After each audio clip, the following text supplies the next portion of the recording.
त्यांच्यामध्ये कुठेतरी विरोध पाहून जातो. मग थुंका ना, तुम्ही थुंका. तुमच्यावर पण जनता तुम्ही पराभूत झाला तर लक्षात ठेवा, जनता तुमच्यावर थुंकली आणि त्या थुंकीतच तुमचा पराभव झाला आणि वाहून गेला. लोकसभेला, विधानसभेला तुम्ही पाप करून निवडून आलेला. रावसाहेब दानवे हे शेतकऱ्यांना शिव्या घालतात, अजून काही करतील, अजून काही करतील. तुमचा पक्ष मोठा नसून तुमचा पक्ष छोटाच आहे. तुम्ही भ्रष्टाचाराची रेषा मोठी केल्यामुळे तुम्हाला तो मोठी वाटते. आणि सगळी थुंकी जी होती भ्रष्टाचाराची थुंकलेली, मग अजित पवार जी असतील, अशोकराव चव्हाण असतील, प्रफुल्ल पटेल असतील, हसन मुश्रीफ असतील, एकनाथ शिंदे असतील, ज्यांच्यावरती भ्रष्टाचाराचे आरोप स्वतः नरेंद्र मोदींनी केले होते, मग थुंकलेलं चाटताय कशाला? मग थुंकलेलं चाटण्याची ही परंपरा काय तुम्ही नवीन आणली? काय यांचं ऐकताय तुम्ही? बदमाश लोक आहेत. महानगरपालिका निवडणूक आम्ही जिल्हा परिषद निवडणुकीमध्ये उद्धव ठाकरे गटाला संपूर्ण टाका, एकनाथ शिंदेंनी त्यांना कार्यकर्त्यांना आवाहन केलं. करू द्या ना आवाहन. अमित शहाचा पक्ष आहे, एकनाथ शिंदेचा पक्ष हा अमित शहाच्या मालकीचा पक्ष आहे. अमित शहाना जे हवे तेच ते बोलतात. एकनाथ शिंदे यांचा कोणताही पक्ष नाही. अमित शहाने शिवसेनेतला गट फोडला आणि जो गट शिंदे यांच्या ताब्यात दिला तो अमित शहाचा पक्ष आहे. अमित शहाने त्यांना सध्या चालवायला दिले. अमित शहा दुसरी काय भूमिका घेणार? जे महाराष्ट्राचे शत्रू आहेत, दुश्मन आहेत, तेच मराठी माणसासंदर्भात अशी भूमिका घेऊ शकतात. चला, राजन साळवी यांचा नुकताच पक्षप्रवेश शिंदे गटात झाला. मात्र भास्कर जाधव आपली क्षमता करून दाखवत आहेत की माझ्याकडे क्षमता असून सुद्धा मला म्हणावं तसं काम करण्याची संधी मिळाली नाही. दुर्दैवानं मला ही संधी मिळाल्याने माझा राजकीय मोठा वर्ग असून सुद्धा मी काम करू शकतो. त्यांच्याशी आमची काली चर्चा झाली. आज आम्ही एकत्र भेटतो आहोत, सगळेच शिवसेना नेते, आणि आम्ही काही कोणाची खंत असू त्याच्यावर आम्ही चर्चा करू. महाराष्ट्र के मुख्यमंत्री देखिए, महाकुंभ में सबको जाना है. ये एक बहुत पवित्र पर्व है. 26 तारीख तक कुंभ है, चलेगा. लाखों लोग आए हैं और हमारे भी घर से लोग गए थे. मेरे भाई गए थे सुनील राउत कुंभ में, जाकर है. अगर हम खुद भी जाना चाहते हैं, 26 तारीख तक है, तो देवेंद्र जी अगर गए तो उसमें अच्छी बात है, जाना चाहिए. सब लोग जाते हैं, उसमें गलत क्या है? महाकुंभ में 50 करोड़ लोग आ चुके हैं, ऐसा इनका आंकड़ा आया है, तो लेकिन दूसरा का आंकड़ा अभी तक नहीं आया है. यही है कि हमने पूछा कि कितने लोग मारे गए, क्योंकि अभी भी 2000 से ज्यादा लोग लापता है.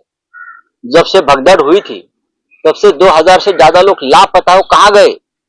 हमारा यह कहना है कि मारे गए, लेकिन सरकार बताने को तैयार नहीं. जब पार्लियामेंट में मैंने ये सवाल पूछा कि 2000 से ज्यादा लोग मरने की आशंका है, तो मेरा माइक बंद कर दिया. आप ये नहीं बोल सकते? तो क्यों नहीं बोल सकता हूं? मेरे भाई, मेरे देश के लोग मारे गए, हिंदू लोग मारे गए हैं, और अगर हम सवाल पूछते हैं आपसे, सरकार से, तो आप हमारा माइक बंद कर दे, उसका मतलब कुछ हुआ है.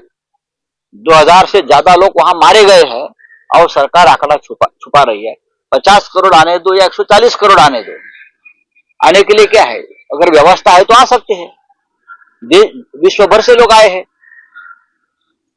मंत्री माणिकराव कोकाटे यांचं काल एक वादग्रस्त वक्तव्य आलं की भिकारी सुद्धा 1 रुपया घेत नाही, मात्र आम्ही शेतकऱ्यांना 1 रुपयात पीक विमा योजना. आणि त्यांनी मतदारांना पण भिकारी समजून पैसे दिले ना. महाराष्ट्राच्या निवडणुकीमध्ये या सगळ्या लोकांनी मतदारांना भिकारी बनवलं, त्यांच्या घराघरात पैसे पाठवले आणि मतं विकत घेतली. थँक्यू.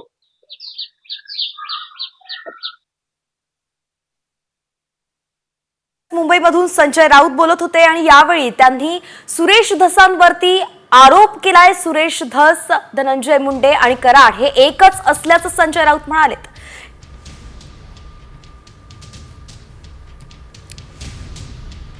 आणि यानंतर आता बुलेटिनमध्ये राज्यभरातील बातम्यांचा वेगवान आढावा टॉप 50च्या माध्यमातून.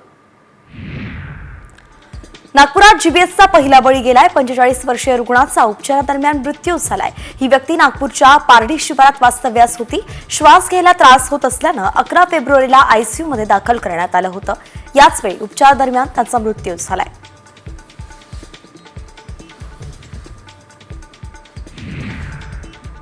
पुण्यात जीबीएस बाधित गावांना आता शुद्ध पाण्याचा पुरवठा करण्यात येणार आहे. यासाठी 606 कोटी रुपयांचा प्रस्ताव राज्य शासनाकडे सादर करण्यात आलाय. प्रत्येकी 100 MLD क्षमता असलेले 2 प्रकल्प उभारले जाणार आहेत. 34 पैकी 12 गावांमध्ये शुद्ध न केलेलं पाणी थेट धरणातून दिलं जातं. आरोग्यमंत्री प्रकाश आंबेडकर यांच्या कोल्हापूर जिल्ह्यात जीबीएसच्या पहिल्या रुग्णाचा मृत्यू झालाय. 60 वर्षीय महिलेवरती छत्रपती प्रमिला राजे रुग्णालयात उपचार सुरू असताना निधन झालं. मृत्यू झालेली महिला चंदगड तालुक्यातली आहे.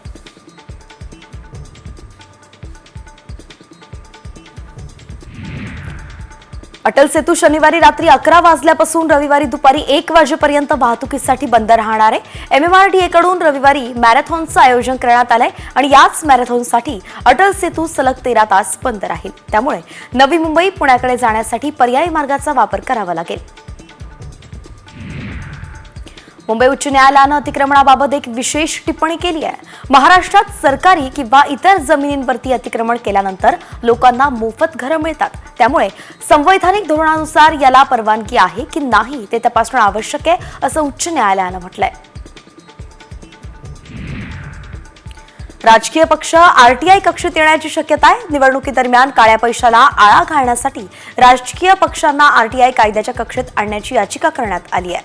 यावरतीच आता सर्वोच्च न्यायालयानं केंद्र सरकार, निवडणूक आयोग आणि 6 राजकीय पक्षांना लेखी उत्तर देण्याचे निर्देश दिलेत. मुंबईत सर्वोच्च न्यायालयाच्या निर्णयामुळे POPच्या मूर्तींसाठी कठोर बंदी कायम राहणार असून पालिकेकडूनच मोफत माती उपलब्ध करून दिली जाणार आहे. यासाठीची नोंदणी प्रक्रिया 1 मार्चपासून सुरू होईल, अशी माहिती पालिका अधिकाऱ्यांनी दिली.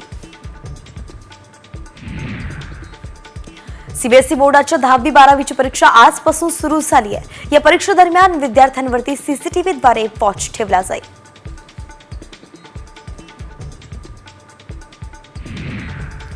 TET परीक्षेचा निकाल जाहीर झालाय. या परीक्षेमध्ये 11,168 उमेदवार पात्र झालेत. एकूण निकाल केवळ 3.38% लागलाय.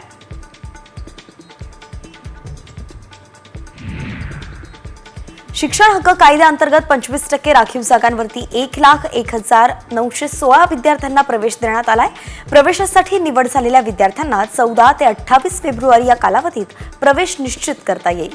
प्राथमिक शिक्षण संचालक शरद गोसावी यांनी ही माहिती दिली आहे. अमेरिका त्यांचं महाशस्त्र भारताला देणार आहे. पंतप्रधान नरेंद्र मोदींच्या अमेरिका दौऱ्यात डोनाल्ड ट्रम्प यांनी भारताला F-35 फायटर जेटचा पुरवठा करणार असल्याची घोषणा केली आहे आणि त्यामुळे पाकिस्तानचा मात्र जळफाट झालाय. हा निर्णय एकांगी आहे, अशी कोल्हेकुई पाकिस्तानने केली आहे. चिली देशातील पटगोनिया इथे समुद्रात बोटिंग करत असलेल्या तरुणाला एका व्हेल माशानं गिळलं. मात्र आश्चर्यकारकरित्या तो मृत्यूच्या दारातून परत आलाय. तरुणाला व्हेलनं गिळलं, मात्र काही वेळातच व्हेल माशानं या तरुणाला तोंडातून बाहेर फेकलं.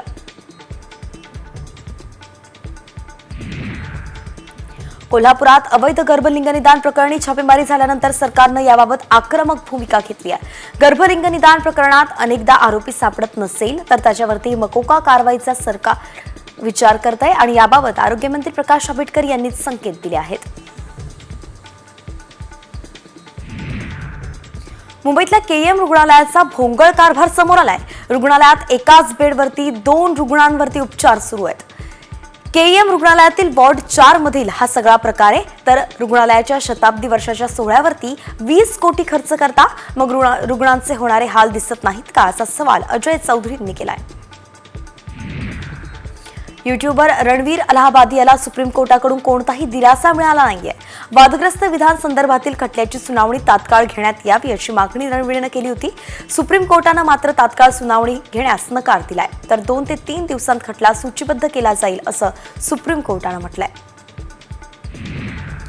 मुलुंडच्या न्यू इंडिया बँकवरती RBIनं निर्बंध लादल्यानंतर या बँकांच्या अनेक शाखा बंद असल्यानं भीतीचं वातावरण आता निर्माण झालंय.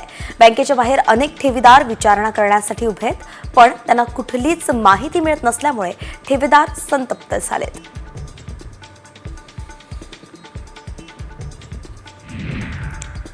बातमी शनी शिंगणापूरवरून येतेय.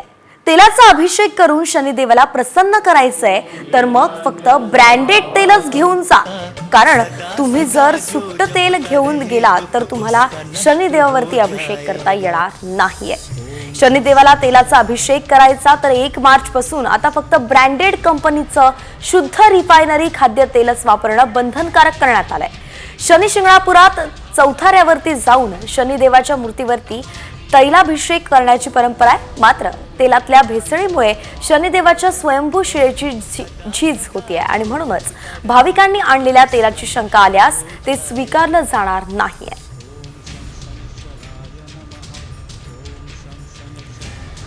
तर शनी शिंगणापुरात चौथाऱ्यावरती तैलाभिषेकाची परंपरा आहे. शनिदेवाला सुट्ट्या तेलाचा अभिषेक आता चालणार नाहीये. ब्रँडेड कंपनीचं शुद्ध रिफायनरी खाद्य तेलच वापरावं लागेल.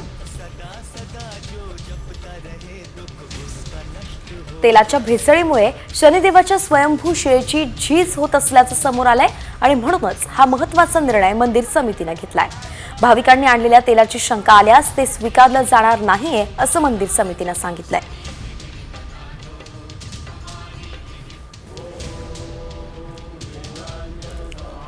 यानंतर वळूयात 36 जिल्हे 36 रिपोर्टरकडे.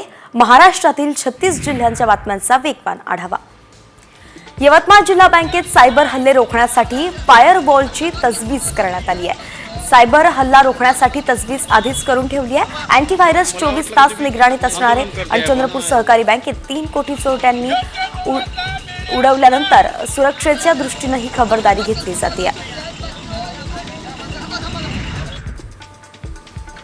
आंध्र प्रदेशच्या विजयवाडा भागामध्ये एका अट्टल मोबाईल चोराला पोलिसांनी पकडलाय.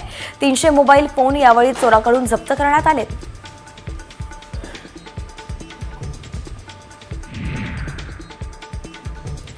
गेल्या 14 वर्षांपासून फरार असलेल्या आरोपीला उल्हासनगरच्या विठ्ठलवाडी पोलिसांनी अटक केलेली आहे. या आरोपीवरती दरोडा तसंच अपहरणासारखे गंभीर गुन्हे दाखल आहेत.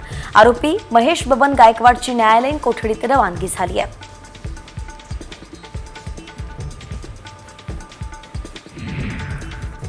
लष्करात नोकरी देण्याच्या आमिषानं तरुणांची 5 लाखांची फसवणूक करण्यात आली आहे.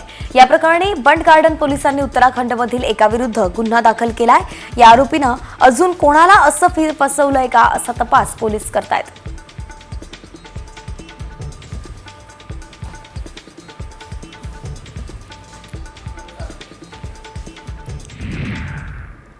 आता एक वेगळी मात्र महत्वाची बातमी. तुम्ही आम्ही सरकारी पुरावा म्हणून आधार कार्ड देतो. आधार कार्ड ही आपली ओळख असते. मात्र आता हे आधार कार्ड लवकरच बंद होणार आहे. हे आम्ही म्हणत नाहीये, तर सोशल मीडियावरती तसा एक मेसेज व्हायरल होतोय.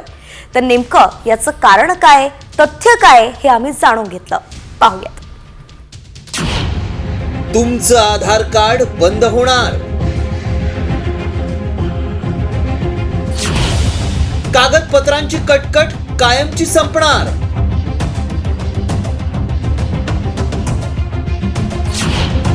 व्हायरल मेसेज मागचं सत्य काय? आधार कार्ड सगळेच जण वापरतात. कायदेशीर पुरावा म्हणून आधार कार्डकडे पाहिलं जातं. मात्र हेच आधार कार्ड बंद होणार असल्याचा मेसेज सोशल मीडियात व्हायरल होतोय. सरकार आधार कार्ड बंद करण्याची तयारी करतंय असा दावा केला जातोय. त्यामुळे सोशल मीडियात उलटसुलट चर्चा सुरू झाल्या आहेत. खरंच आधार कार्ड बंद होणार का? आधार कार्ड बंद झाल्यास कायदेशीर पुरावा म्हणून कोणती कागदपत्र द्यावी लागणार, असे सवाल उपस्थित होऊ लागलेत. त्यापूर्वी मेसेजमध्ये नेमका काय दावा केलाय पाहूयात. आता तुमचा चेहराच तुमचा आधार कार्ड असणार. कागदपत्रांची सर्व झंझट कायमची संपणार. तुम्हाला कुठेही आधार कार्ड दाखवण्याची गरज पडणार नाही. हा मेसेज व्हायरल होत असल्यानं लोकांमध्ये संभ्रम निर्माण झालाय. खरंच आधार कार्ड बंद होणार असेल तर दुसरा पर्याय काय?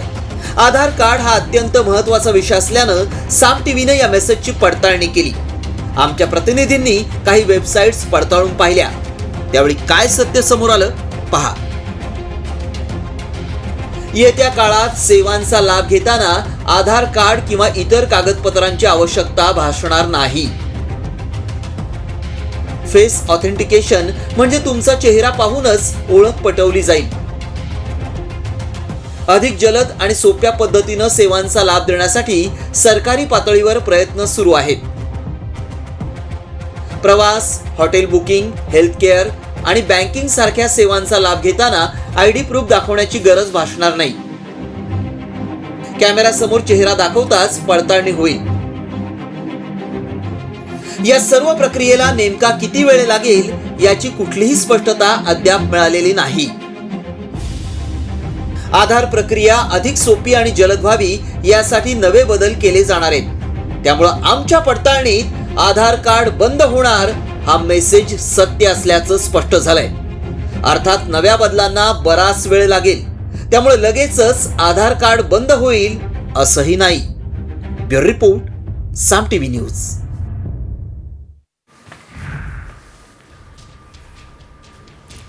आणि आता एक मोठी बातमी आपण पाहतोय. तुळजाभवानीच्या गाभाऱ्यातील शिळांना चक्क जॅकचा आधार देण्यात आलेला आहे. अत्यंत महत्त्वाची बातमी पाहतोय. जॅक लावलेला एक्सक्लुसिव्ह व्हिडिओ साम टीव्हीवरती समोर आलेला आहे.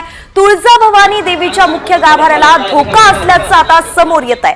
तुळजाभवानी देवीच्या मुख्य गाभाऱ्यातील शिळांना तडे गेल्यानं आता त्यांना जॅकचा आधार दिला गेलेला आहे. तडे गेलेल्या शिळांना चिटकवल्याचा त्याला काचा देखील चिटकवण्यात आलेला आहे आणि जॅक लावलेला हाच एक्सक्लुसिव्ह व्हिडिओ तुम्ही सध्या साम टीव्हीवरती पाहताय.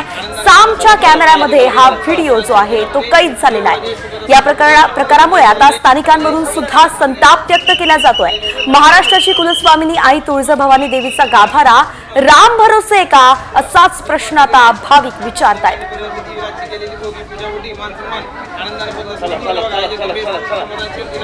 बालाजी सुरवसे आपले प्रतिनिधी आपल्यासोबत जोडले गेलेत. बालाजी, आपण पाहतोय की अतिशय गंभीर असा व्हिडिओ जो आहे आपल्या हाती लागलाय.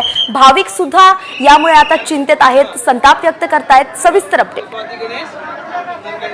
महाराष्ट्राची कुलस्वामिनी आई तुळजाभवानीच्या मंदिरामध्ये जीर्णोद्धाराचं काम सुरू होतं आणि गेल्या महिनाभरापूर्वी जर आपण पाहिलं तर मंदिराचे मुख्य महंत जे आहेत ते तुकोजी बुवा यांनी मंदिरामध्ये ज्यावेळेस पाहणी करत होते त्यावेळेस या मंदिरातील पुरातन ज्या काही स्टाईल्स तिथे लावलेल्या होत्या त्या काढण्यात आलेल्या होत्या आणि त्यानंतर मंदिरातील ज्या काही शिळा आहेत त्यांना तडे गेल्याचा जो प्रकार आहे तो समोर आलेला होता आणि त्यानंतर प्रशासनाने आणि पुरातत्व खात्याच्या अधिकाऱ्यांनी देखील या ठिकाणी भेट दिलेली होती.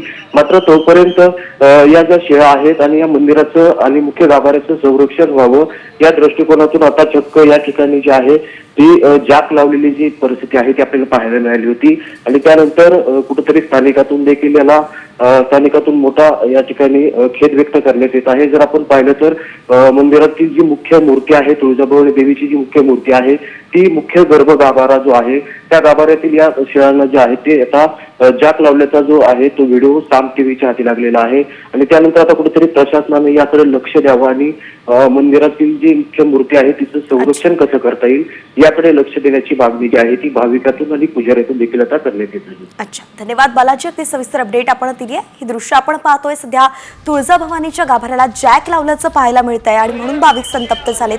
प्रशासनाने याकडे लक्ष दिलं पाहिजे. पुरातन असं मंदिर आहे, त्याचं जतन केलं पाहिजे, संवर्धन केलं पाहिजे. मंदिराच्या भिंती ज्या आहेत त्यांना तडे गेलेत, त्यामुळे लवकरात लवकर त्यांची पुनर्बांधणी व्हावी अशीच मागणी आता मंदिर प्रशासन करत आहे.